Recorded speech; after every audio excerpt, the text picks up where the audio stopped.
김장학 코칭 TV 장세훈, 김채원, 김장학 코치입니다. 근데 이제 아이가 책을 읽었다고 이제 가정을 해본다면 네. 책 읽기로만 끝나서는 이게 또 안 되잖아요. 뭔가 계속 뭔가 기록을 해야 될 것 같은데 근데 네.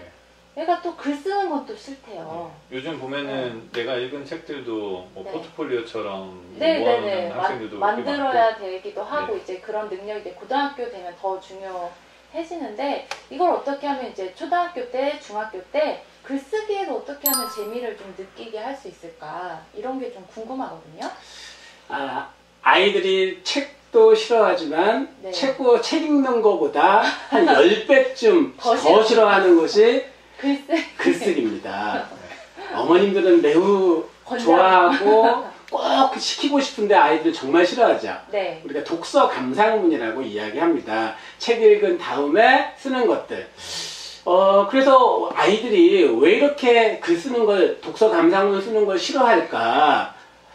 그걸 좀 살펴봤어요. 그래서 아이들이 독서 감상문을 쓴 다음에 그 독서 감상문을 어머님들이 읽어보십니다. 네. 거기에 문제가 있더라고요. 어머님들이 이렇게 아이들이 썼던 글을 읽고 하는 한 4가지 정도의 반응이 있습니다. 첫 번째, 왜 이렇게 짧냐? 왜 이렇게 짧냐? 두 번째, 글씨가 이게 뭐냐? 세 번째, 맞춤법이 틀렸잖아, 빨리 고쳐. 네 번째, 이렇게 문장 내용이 이렇게 호응이 잘 안 되잖아. 이게 글쓰기가 이게 뭐야? 이런 얘기들을 보통은 아이들이 들어요.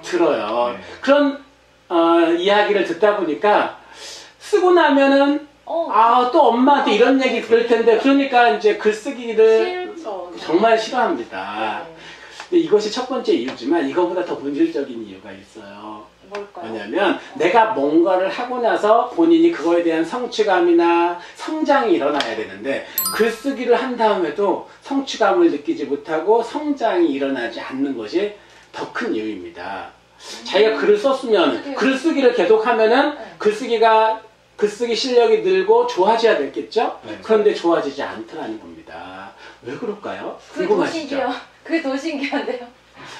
자, 보통의 아이들은 글을 어떻게 쓰냐면 보통은 이제 줄거리 몇 줄 쓰고 거기에 뭐 한두 문장 정도의 느낀 점을 이렇게 씁니다. 그러니까 본인도 그걸 쓰고 누군가에게 글이라고 하는 것은 소통의 도구죠. 네. 내가 글쓰기를 한다는 것은 그 전제가 누군가에게 그 글의 내용을 보여주거나 공유하거나 전달하고자 하는 목적을 가지고 있죠. 그런데 본인이 쓰고도 누군가에게 보여주고 싶지 않은 글을 쓰는 겁니다.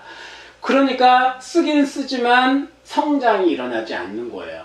그러니까 글쓰기 실력이 늘지 않을 뿐만 아니라 글쓰기를 통해서 누군가와 소통이 일어나야 되는데 소통이 일어나지 않는 그런 문제가 생기는 거죠. 듣고 보니까 그림 일기를 쓰라고 하면 오늘 어디를 갔다, 엄마와 뭘 했다, 재밌었다, 끝!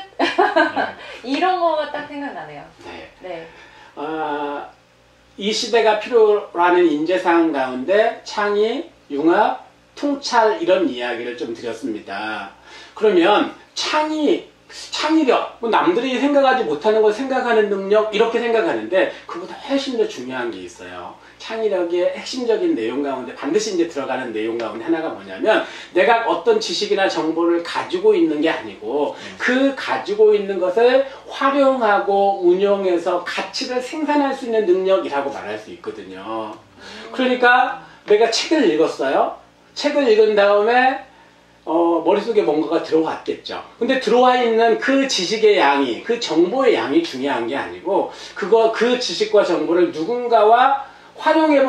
누군가에게 나눠본 경험이 있느냐, 나눌 수 있는 능력을 가지고 있느냐, 그런 측면에서 이제 글쓰기가 매우 중요한 거죠. 그러니까 그 능력은 바로 소통의 능력이라고도 말할 수 있죠. 그래서 독서도 누군가 만남이라고 정의를 내려봤는데요. 글쓰기도 역시 누군가와의 만남의 관점으로 접근해야 된다, 이런 말씀 좀 드리고 싶네요.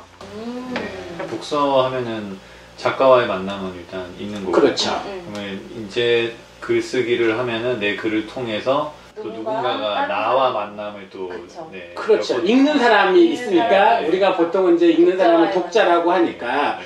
독자와의 만남의 관점에서 글을 써야 되는데 뭐 자기의 관점에서 글을 쓰다 보니까 누군가와 소통은 일어나지 않고 그리고 엄마는 그런 뭐 아까 네 가지 말씀드렸던 것처럼 뭐 왜 이렇게 짧냐 글씨가 이게 뭐냐 이런 피드백을 받다 보니까 글쓰기가 또 싫어지고 그러다 보니까 글쓰기 실력도 늘지도 않고 소통의 능력도 키워지지 않고 이런 것들이 이제 반복되게 되는 거죠. 그럼 이제 어떻게 해야 되나요? 오늘은 제가 독서 감상문이라는 이름을 조금 다른 이름으로 바꿔서 한번 좀 그 아이들이 글쓰기를 좋아하게끔 만들 수 있는 방법을 소개하려고 하는데요. 서평쓰기법입니다.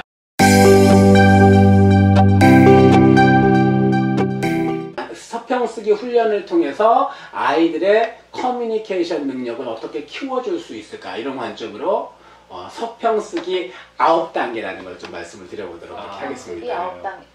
이게 아니고 9단계. 이거. 네, 9단계 서평쓰기법. 9단. 단순히 독서 감상문보다는 좀 더 뭔가 체계적일 것 같고 네네. 뭐 평론가 같은 느낌이 좀 드네요. 네. 네.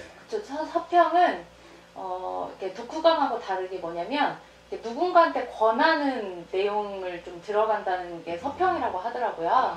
그래서 아마 그런 내용이 좀 들어갈 것 같아요. 독후감은 약간 내가 어찌고저찌고 했다. 네, 감상. 감상의 포인트가 있다면 서평은 내 관점도 있지만 다른 사람이 한테 추천하는 거. 아, 이런 사람이 읽으면 좋을 것 같아요.까지 내용을 담아서 그런 게 있으면 좋을 것 같다. 그런 내용이라고 저는 이제 알고 있는데 그런 내용인지 담는지. 네네네.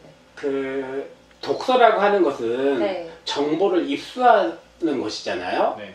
근데 아까 제가 또 스마트폰이라든지 어떤 또 다른 도구를 통해서 뭐 독서 감상문 노트 같은 것들도 될 건데 그런 것들에다가 뭔가 정보를 이렇게 정리한다는 것은 정보의 관리의 측면에서 볼 수 있어요. 그런데 한 단계 높은 단계가 있습니다. 그것이 이 시대가 요구하는 인재사항에 부합한 건데 바로 정보 생산자가 되는 거예요.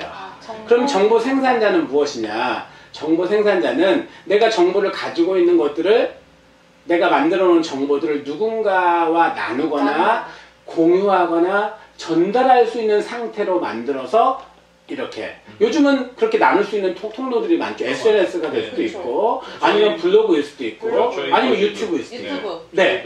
이게 이제 정보 생산의 관점에서 볼 수 있는 거죠. 그래서 우리 아이들이 책을 읽고 글을 쓴 내용에 대해서 생산자의 관점으로 누군가와 나눌 수 있다면 그리고 그 나눈 정보들이 가치가 있어서 선택을 받을 수 있다면 그러면 그 선택받은 그런 정보들을 만약에 묶어내면 뭐가 되죠? 책이 되겠죠. 그래서 요즘 정말 좋은 도구인 스마트폰 있죠? 네. 스마트폰으로 서평쓰기를 통해서 정보 생산자가 되게 하고 책을 쓰는 작가가 되게 할 수 있는 방법이 바로 9단계 서평쓰기법이라고 말할 수 있습니다. 네. 너무 궁금합니다. 듣고 네. 싶은데요, 이제. 9단계가 너무 궁금한데요. 네. 이거는 잠시 후에 저희가 또 준비하도록 하겠습니다. 다음 영상으로 다음 영상에. 저희가 서평쓰기 9단계에 대해서 자세하게 알려드릴 테니까요. 네. 기대하시고요. 네. 다음 영상에서 만나겠습니다. 네. 그러면 좋아요와 구독 꼭 눌러주시고 댓글도 달아주세요. 그러면 우리 다음 시간에 만나요. 안녕. 안녕. 네, 안녕히 계세요.